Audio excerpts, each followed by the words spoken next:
Okay, so next is Italo Vignoli from the Document Foundation. Okay, morning everyone, and welcome to very dry England. Talking about LibreOffice Technology, just a few words for the people that were not with us when we launched the project. What happened in 2010, or around between 2009 and end of 2010.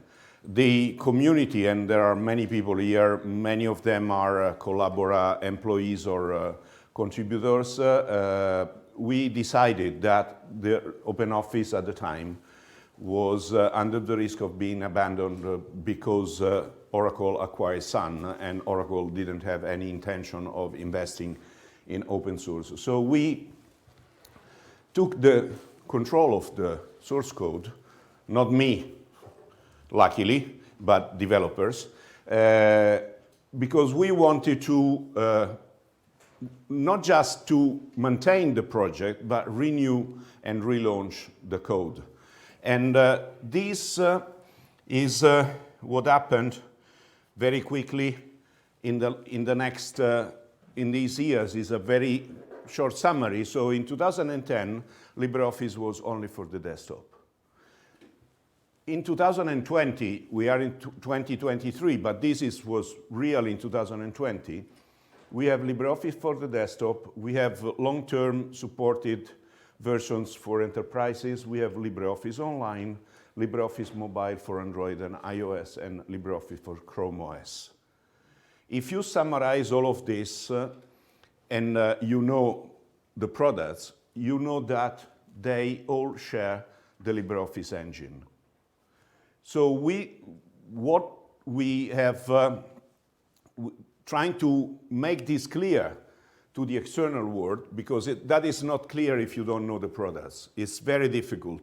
People is unfortunately educated by the competing Office suites, which have developed an engine for each platform. And while we have just one engine, which makes the product more robust, more consistent, and more easier to use for the user, because at the end, the results that he will get by managing a document in the different platform will be exactly the same. So, summarizing, we have called this LibreOffice Technology. Of course, LibreOffice is the name of a product, but LibreOffice Technology is the name of the underlying technology. And it is important that all the people that are talking about LibreOffice outside the project use this concept. There is a logo, I will show you in a second, but it's on all the slides of the cool days, because this is a very real and a very strong advantage of LibreOffice in comparison with other Office suites. So, same processing engine. Of course, developers clean and refactor the source code. It was a little bit messy in 2010. It's probably messy today, but it's a lot less messy than it was in 2010. Focus on code quality and consistency. This is something that people outside the open source often do not realize. They ask you, and doing marketing for open source, I'm asked almost always how you do security.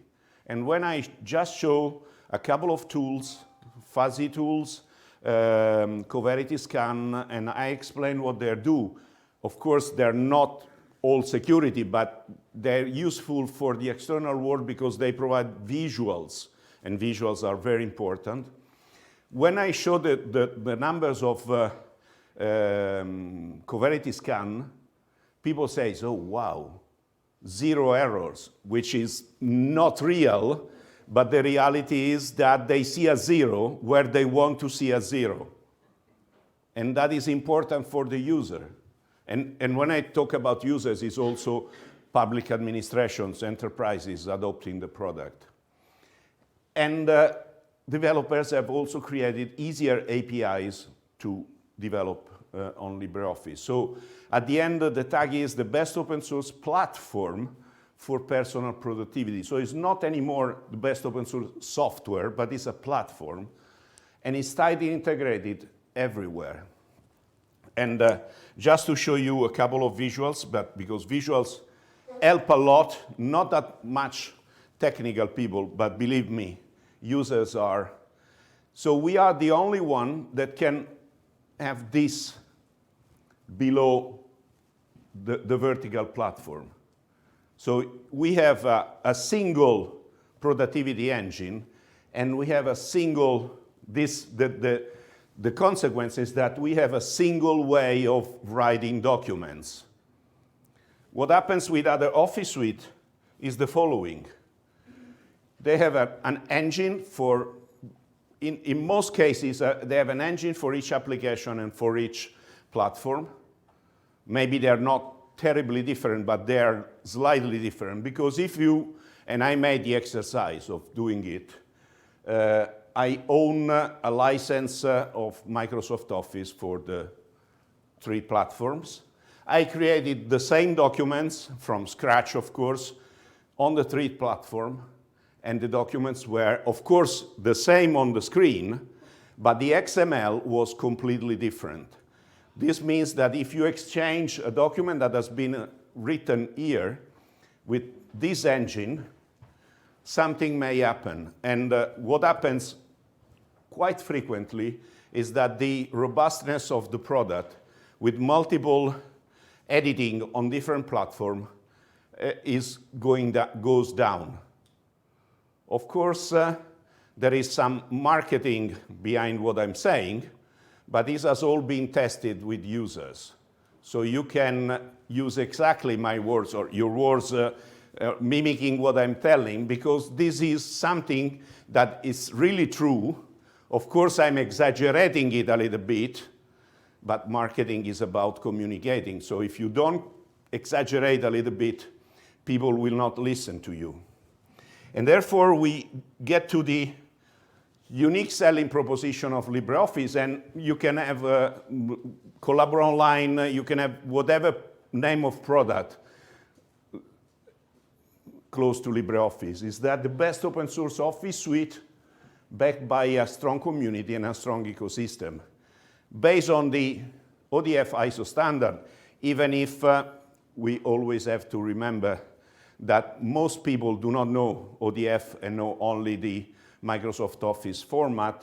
So we have to always mention the level of compatibility with proprietary document format, which is improving basically with every release. So this, it used to be problematic a few years ago, but today I think it's really, really reduced to low numbers. Of course, apart when you find macros. I talked with a city in Italy. I will probably have a meeting with them next week. They have a macro which is over 7,000 lines, and I said, I mean, you should write a program instead of having a macro for that, because it's unmaintainable. The first guy that wrote it has retired 5 years ago. So the people that are writing the macro are adding, and you know it better than me as you are developers. So the best of free open source with professional support available, and remember that we have certified developers, certified migrators, and certified trainers. So we do provide, as a global project, the resources that people expect in the outside world. And I think that's all. Thank you for listening. I hope to stay in the time, which was rather short, but anyway. If you have questions, I will be at the coffee break, and you're welcome to ask them. Thank you.